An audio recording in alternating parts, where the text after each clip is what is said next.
प्रभु यीशु मसीह के नाम में आप सबको जय मसीह की। जय मसीह की। प्रभु का वचन मत्ती की पुस्तक अध्याय 7 पद 7 में प्रभु का वचन कहता है, मांगोगे तो तुम्हें दिया जाएगा, ढूंढोगे तो तुम पाओगे, खटखटाओ तो तुम्हारे लिए खोला जाएगा।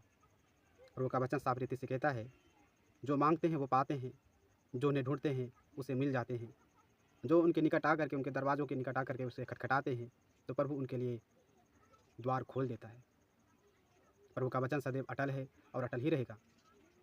लेकिन बहुत सारे लोगों के बीच में अक्सर यह सवाल करते हुए सुने होंगे कि हमने मांगा लेकिन हमें मिला नहीं, और बरसों से हम मांग रहे हैं लेकिन हमें प्राप्त नहीं हो रहा है। यह सवाल ऐसा है कि अब विश्वास को जन्म देता है।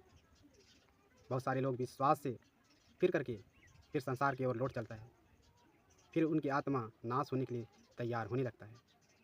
सही जानकारी ना होने के अभाव में उनका जीवन नष्ट हो जाता है। आज हम इन्हीं सवाल का जवाब प्रभु के वचनों के द्वारा ढूंढने का प्रयास करेंगे। अंत तक वीडियो में बने रहे, जिससे आप ये सवाल का जवाब से अवगत होकर के अच्छी रीति से प्रभु के मार्ग पे चले और जो मांगना चाहते हैं आपको प्राप्त हो सके। अंत तक वीडियो में बने रहे, चैनल को सब्सक्राइब करें, वीडियो को लाइक करें। प्रभु यीशु मसीह का वचन याकूब की पुस्तक अध्याय 4 पद 2 और 3 में प्रभु का वचन देखें तो वहाँ लिखा है, तुम मांगते हो और पाते नहीं, तुम बुरी अभिलाषाओं से मांगते हो ताकि अपनी लालसाओं को पूरी करने में उसे उड़ा दो। आज की प्रार्थना, आज बहुत सारे लोग अक्सर ऐसे प्रार्थना करते हैं कि उनका प्रार्थना स्वार्थ से बिल्कुल भरा हुआ होता है।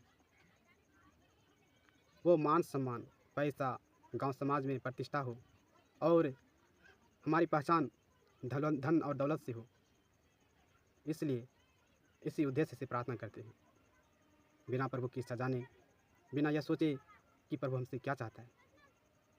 प्रभु का वचन कहता है कि जहाँ तेरा धन होगा वहाँ तेरा मन होगा। मसीह जीवन यह उद्धार का जीवन है, यह साधारण जीवन नहीं, यह स्वर्गीय जीवन है। प्रभु का वचन हमें इस जीवन से अनंत जीवन की ओर ले जाने के लिए है। यह सांसारिक वस्तुएं हमें इसी जीवन तक हमें सुखी दे सकता है, लेकिन इसके बाद जो जीवन स्टार्ट होने वाला है, असल जीवन तो वो है। और प्रभु हम सबसे चाहते हैं कि वह जीवन को प्राप्त करें। इस जीवन के बाद जो जीवन स्टार्ट होता है, एक जीवन है दुख से भरा और एक है शांति से भरा। यह जीवन में जो हम सब करते हैं, अगर अच्छी रीति से करें तो वो शांति का जीवन हमें प्राप्त होगा।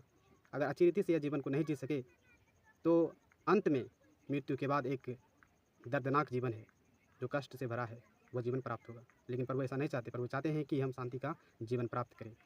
इसलिए प्रभु का वचन कहता है कि जहाँ तेरा धन है वहीं तेरा मन लगेगा।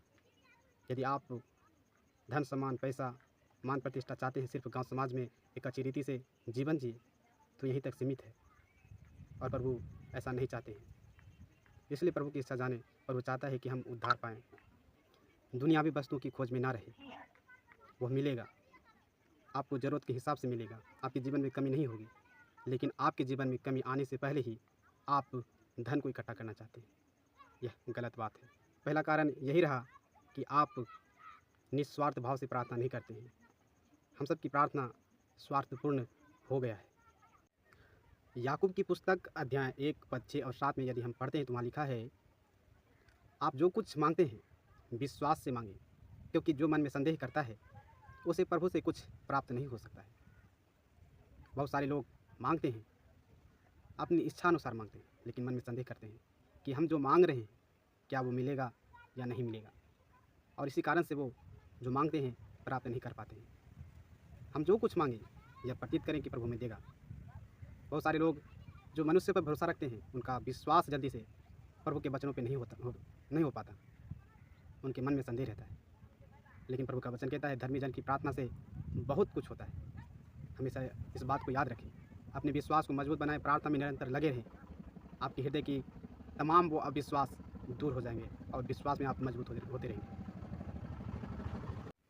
दूसरा जो कारण रहा वो रहा विश्वास की घटी और अविश्वास की बढ़त, जिनके कारण हम जो कुछ हम मांगते हैं हमें प्राप्त नहीं होता है, हमारी प्रार्थना कबूल नहीं होती है। आगे हम देखते हैं भजन संहिता 66 अध्याय पद 18 में प्रभु का वचन कहता है कि यदि आपके हृदय में अधर्म की बातें हैं, यदि आप अधर्म की बातें सोचते हैं तो प्रभु आपकी प्रार्थना नहीं सुनेंगे। इसलिए हम सबको चाहिए कि अधर्म की बातें त्यागें, पाप को अपने हृदय से निकाल करके चले। प्रभु का मार्ग पवित्र है और पवित्रताई से चलने का प्रयास करें। और अच्छी रीति से यदि आप चलेंगे तो हमारी प्रार्थना सुनी जाएगी और उसका प्रतिफल हमें अच्छी रीति से प्राप्त होगा। क्योंकि पाप वो दीवार है जिनसे पार होकर हम प्रभु तक नहीं पहुंच सकते। यदि आप वो दीवार को गिराते हैं, ढाते हैं, तभी हम प्रभु से मिल सकते हैं। अपने आप को प्रभु यीशु मसीह के लहू से शुद्ध करें, अपने मन को धो लें, तभी हम प्रभु से कुछ प्राप्त कर सकते हैं। अपने प्रार्थना को बदलिए। आप जिस तरह से मांगते हैं उस तरह से आपको प्राप्त नहीं होगा।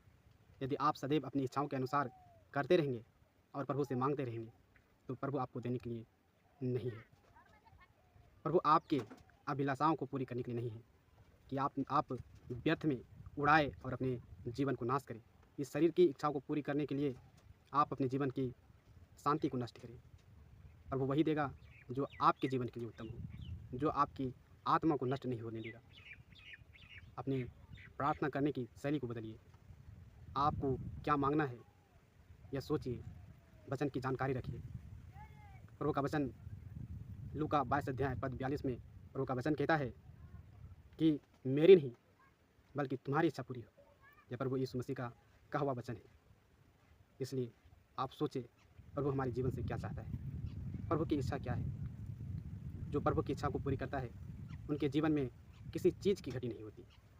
इसलिए प्रभु को बढ़ने दे, आपको वो बढ़ाएगा। प्रभु का वचन मत्ती 6 अध्याय पद 33 में प्रभु का वचन कहता है, पहले उसके राज्य और धर्म की खोज करो तो ये सब वस्तुएं जो आप चाहते हैं आपको मिल जाएंगे। लेकिन उसके राज्य और धर्म की खोज कीजिए। वचनों के द्वारा उसकी इच्छाओं को आप जानने का प्रयास कीजिए। प्रभु हर एक चीज़ आपको देगा। प्रभु का वचन यदि आप व्यवस्था विवरण की पुस्तक अध्याय 28 पद 12 में पढ़ते हैं तो वहाँ लिखा है कि मैं तुम्हारे लिए अपने उत्तम रूपी आकाशीय भंडार को खोल दूँगा। तुम्हारी भूमि पे मेह बरसेंगे, तुम्हें सारे कामों में आशीष दूँगा। तू बहुतेरे जातियों को देने वाला बनेगा, किसी से तुम्हें लेने की ज़रूरत ना पड़ेगी। इसलिए प्रभु पे डिपेंड होइए। यशायाह 41 के 10 के अनुसार इधर उधर मत ताकिए, विश्वास कीजिए प्रभु आपके साथ में है। वो अपने धर्म में दाहिने हाथ से संभालेंगे और अपना जीवन जो है निस्वार्थ भाव से जिए। प्रभु आपके जीवन में आशीष सदैव लाने वाला है और आपका आशीष सदैव बरकरार रहने वाला है। सबको जय मसीह की। जय मसीह।